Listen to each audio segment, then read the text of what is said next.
Hello everyone. Erawan Waterfall is one of the best places to visit in Thailand. It's in Kanchanaburi, Hawaii. The waterfall has 7 levels and each level is very beautiful.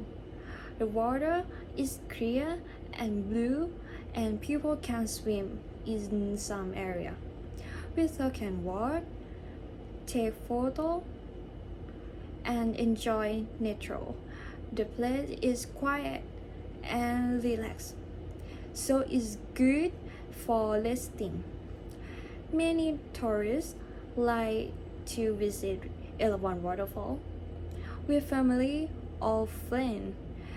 The name Erawan comes from Thai culture, which makes the waterfall special. Erawan Waterfall is a great place to enjoy nature and have a good time in Thailand. Thank you for listening. I hope you will have a chance to visit Erawan Waterfall someday. Bye bye.